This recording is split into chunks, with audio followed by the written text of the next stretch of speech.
విజయవాడలో పర్యటించిన CM YS Jagan Krishnalanka Kanakadurgamma వారధి వద్ద నూతనంగా నిర్మించిన ఇరిగేషన్ రీటైనింగ్ వాల్ ను ప్రారంభించారు. అలాగే రివర్ ఫ్రంట్ పార్క్ ను సీఎం ప్రారంభించారు. అలాగే విజయవాడ కార్పొరేషన్ పరిధిలోని పేదలకు ఇచ్చిన పట్టాలకు శాశ్వత హక్కులు కల్పించి లబ్ధిదారులకు అందజేశారు. విజయవాడలో 31,866 ఇళ్ల పట్టాలను క్రమబద్ధీకరించామని చెప్పారు సీఎం జగన్.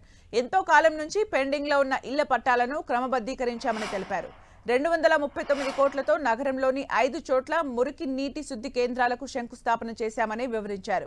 కృష్ణానది వరద ముంపు ప్రాంతాన్ని గత ప్రభుత్వాలు నిర్లక్ష్యం చేశాయని చెప్పారు. కృష్ణానది రిటర్నింగ్ వాల్ వైసీపీ ప్రభుత్వమే ప్రారంభించి పూర్తి చేసిందని గుర్తు చేశారు. రిటర్నింగ్ వాల్ మాత్రమే కాకుండా సుందరీకరణ కూడా చేశామని, ఆహ్లాదకరంగా ఉండేలా పార్కులు కూడా నిర్మించామని వివరించారు. 12 లక్షల క్యూసెక్కుల వరద నీరు వచ్చినా తట్టుకునేలా రక్షణ గోడ నిర్మించామని చెప్పారు సీఎం. విజయవాడలో అనేక అభివృద్ధి పనులు యుద్ధ ప్రాతిపదికన పూర్తి చేశామని, 4 ఫ్లైఓవర్లు కూడా నిర్మించామని చెప్పారు. ఔటర్ రింగ్ రోడ్డు పనులు చివరి దశకు చేరుకున్నాయని, మరో 2 నెలల్లో ప్రారంభం చేస్తామని తెలిపారు. 400 కోట్లతో అంబేద్కర్ పార్కును కూడా వైసీపీ హయాంలోనే ప్రారంభించామని గుర్తు చేశారు. కాగా రిటర్నింగ్ వాల్ పార్కులకు కృష్ణమ్మ జల విహార్ అని పేరు పెట్టారు సీఎం జగన్. సీఎం జగన్ ప్రత్యేక చొరవతో విజయవాడ ప్రకాశం బ్యారేజ్ కి దిగువన ఉన్న కృష్ణానదిని ఆనుకుని ఉన్న కాలనీలోని 80,000 మందికి వరద ముంపు బాధ తప్పింది. కృష్ణానదికి కొద్దిపాటి వరద వచ్చి బ్యారేజ్ నుంచి దిగువకు నీటిని విడుదల చేస్తున్నారంటేనే నగరంలోని కృష్ణలంక, రణదీప్ నగర్, కోటి నగర్, తారక రామానగర్, భూపేష్ గుప్తా నగర్, పోలీస్ కాలనీ, రామలింగేశ్వర్ నగర్ ప్రాంతాల ప్రజలు వణికిపోయేవారు. 3 లక్షల క్యూసెక్కుల వరద వస్తే ఈ ప్రాంతాలు మునిగినట్టే. ఇవాళ నేడు 12 లక్షల క్యూసెక్కుల వరద వచ్చినా వరద నీరు ఇళ్లలోకి రాకుండా 369.89 కోట్ల రూపాయలతో 2.26 కిలోమీటర్ల రక్షణ గోడ నిర్మించారు.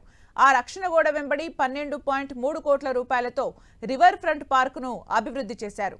నగరంలో కృష్ణానది దిగువన ఉన్న ఈ కాలనీలకు ముంపు సమస్య దశాబ్దాల తరబడి అపరిష్కృతంగా ఉంది. విజయవాడ తూర్పు నియోజకవర్గ పరిధిలోని కృష్ణలంక, రణధీర్ నగర్, కోటి నగర్, తారక రామానగర్, భూపేష్ గుప్తా నగర్, పోలీస్ నగర్, రామలింగేశ్వర్ నగర్ ప్రాంతాలు ముంపుకు గురయ్యేవి. వాటిలో తారక రామానగర్, రణధీర్ నగర్, భూపేష్ గుప్తా కాలనీలు 3 లక్షల క్యూసెక్కులు వరదకే మునిగిపోయేవి. పోలీస్ కాలనీ, రామలింగేశ్వర్ నగర్ తదితర ప్రాంతాలు 7 లక్షల క్యూసెక్కులు దాటితే ముంపుకు గురయ్యేవి.